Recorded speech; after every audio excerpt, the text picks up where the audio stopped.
Okay, so as promised, I'm gonna make cauliflower pizza for you guys. I've never made a YouTube video and I have a tiny kitchen. And I've never made a cooking video either, so bear with me. Okay, so everything I need is right over here. We have fat-free mozzarella cheese. I have Parmesan cheese, which is pretty low sodium. It's 80 milligrams of sodium per serving. Canadian bacon.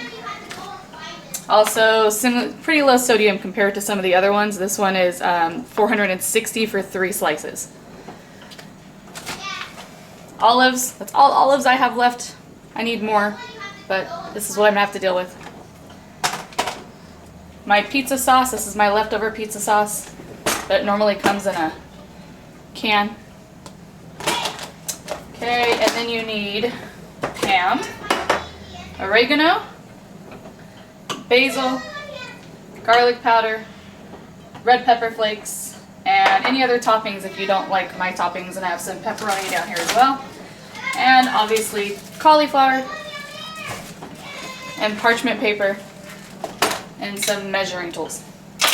So the very first thing you're going to do is take your head of cauliflower, and it should make 2 pizzas. So I'm going to open it, rinse it, and cut it. Can you pause that? Okay. So as you can see, I've taken the cauliflower and I've cut off all of the florets. So really all you need is like the floret pieces. You don't need all of the root. Okay? So I'm going to take the cauliflower, and I have a food processor. If you don't have a food processor, you could use a like a cheese grater. But I have a food processor. So here's my beautiful food processor that I bought at a Black Friday sale, and I'm really excited. It's only like 60 bucks. I'm going to take these chunks of cauliflower, the florets, place them in the top of my food processor, and that's going to make a lot of noise.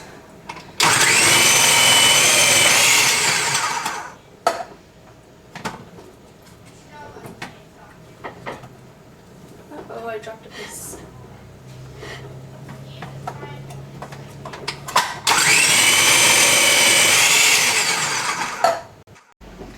Okay, so I'm done with the food processor. This is the consistency of what the cauliflower looked like. It kind of looks like snow or shredded little pieces. Okay, and I should have told you earlier to go ahead and preheat your oven to 450, leaving the pan inside. I'm going to open up and show that I have my cooking pan inside the oven while it's preheating.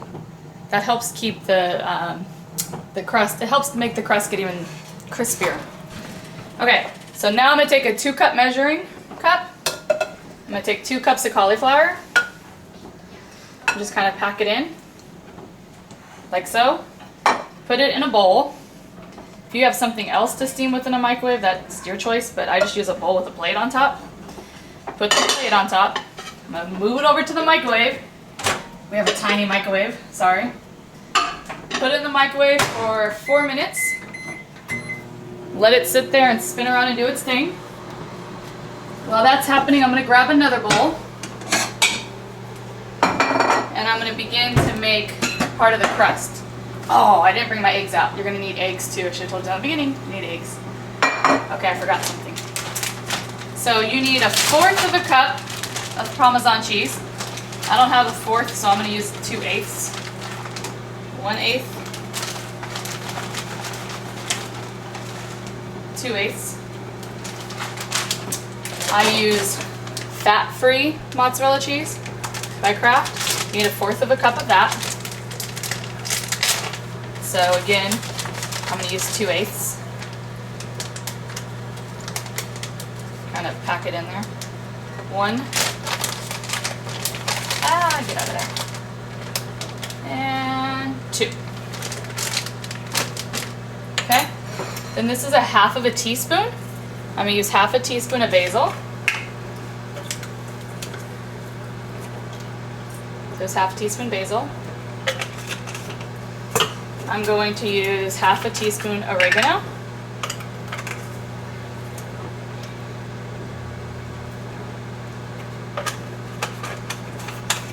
Half a teaspoon of garlic powder.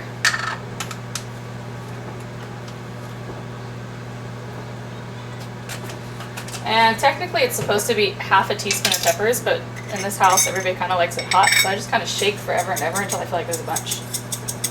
You can do it with or without the peppers. If you don't like it hot, you're gonna have to put any. I just kind of keep going till there's, I don't know, probably a teaspoon or half a teaspoon. Shake, shake, shake. See, I go with a bunch. Everybody likes it kind of spicy. All right, and then you need 1 egg in here. That's what I forgot.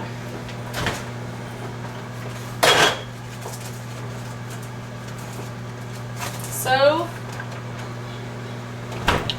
1 egg. And it goes inside. And now you're just gonna wait for a few minutes for the cauliflower to go off. Okay, so here I'm at the microwave. It's very hot, so I have an oven mitt. I'm gonna pull out this very steaming hot bowl, and I'm gonna place it. There's a plate under here, and then I have a towel, just a thinner kitchen towel. Okay, thinner and obviously clean. And I'm gonna put that there, and look at all the steam. You have to let it sit here and cool for probably about 10 minutes. So in 10 minutes, I'll show you what I'm gonna do with this cauliflower. We're just gonna let it cool for about 10 minutes. Okay, so here it is cool. This is the part I told you is really important. You're gonna pick it up, and you're gonna make sure all the cauliflower stays inside, and you're gonna put in a ball form, and you're gonna ring. This is that part. This is really important that you ring, ring, ring, ring, ring. So, now watch. Water. Pour out of there. And you're just gonna keep ringing until no more water pours, or until very little pours, which takes a while. Just gotta kind of put all of your might into it.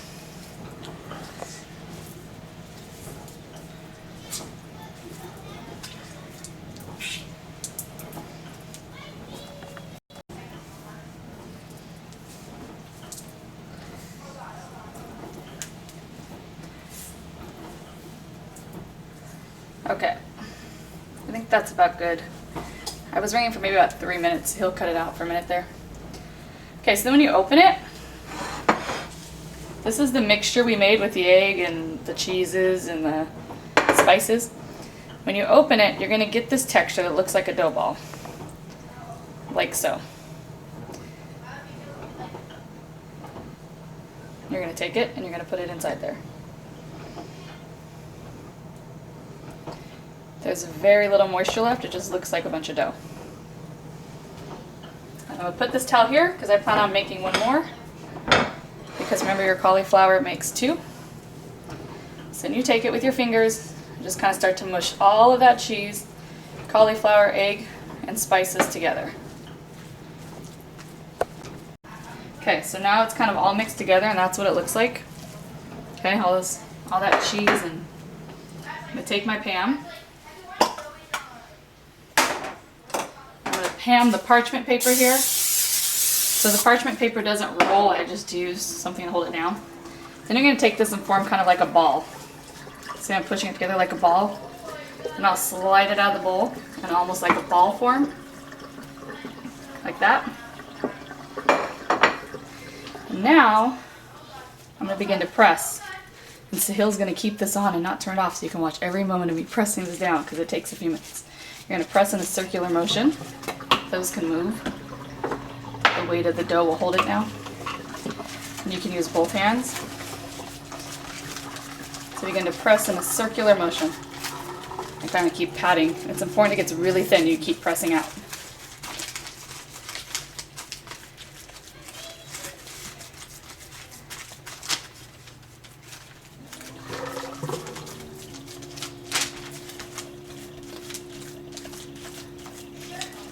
So it's going to get really thin. That's why I'm making him keep the camera on, so you can see that I keep pushing it out so it gets thinner and thinner. You don't want a thick crust. It won't hold together well.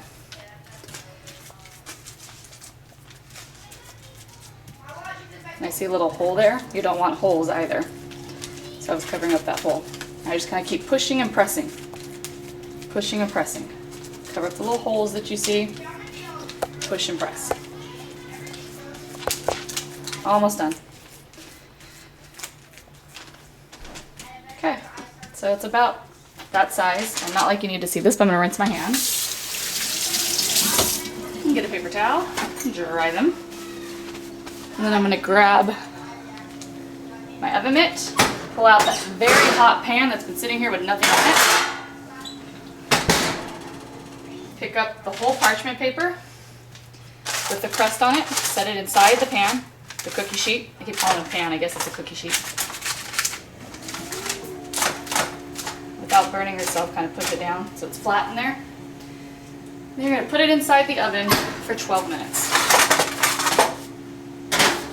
So I'm going to put it in here, set my timer for 12 minutes and let it go.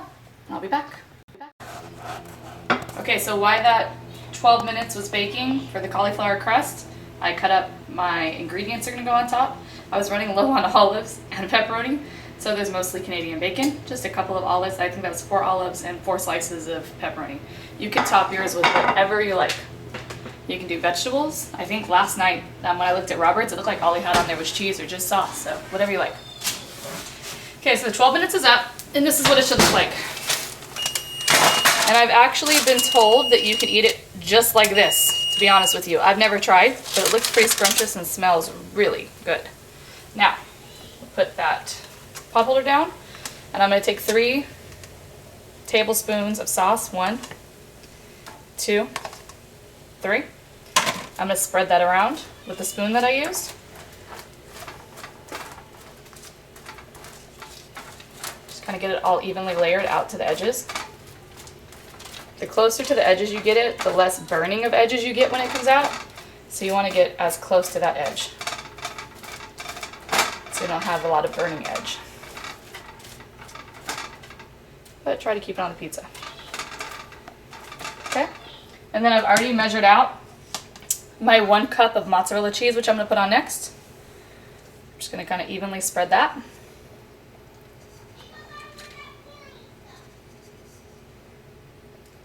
So there is the 1 cup mozzarella cheese that's on there now. I'm going to take the 4 slices of pepperoni and just lay them about. Canadian bacon, which I cut up. I'll lay it on. A few more slices of that, or pieces. And then the olives.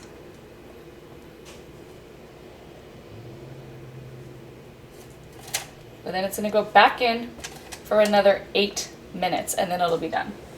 So 8 more minutes in the oven. Pick it up, back in the oven, put on the timer for 8 minutes, and when it goes off, it'll be done. So it just beeped, which means it's ready. So here it is. This is what it looks like. I'm going to, after I did that, I'm going to take the oven mitt off. Grab the parchment paper, it's not hot, and put it there, let it cool. But while I had all that downtime, I was already making my other one. I told you that 1 head will make 2 pizzas. So I went ahead and I was making the other one through all that 10 minutes here, or 8 minutes and 12 minutes and all that downtime. So I'm going to put this one in, and then we will have 2 pizzas, which feeds 4 people if each person gets 2 slices, because I cut them into 4s. So. Go. In it goes. Time that one at 12 minutes. And then we're done. Yeah, I'll choose a regular knife. I actually have a pizza cutter, but I'm not using it. I've cut down the middle. See how it stays together? Your pizza should stay together. This is straight hot out of the oven. It's very hot on my fingers. If you wring out all of that water, it should stay together. And I like to cut it into 4 slices. Like so. You see how thin it is? If you push down on it long enough, it'll be pretty thin. And it should stay together. It's not the same like consistency as a regular pizza, but you shouldn't have to have a big slop mess. Okay, that's it. We're all done.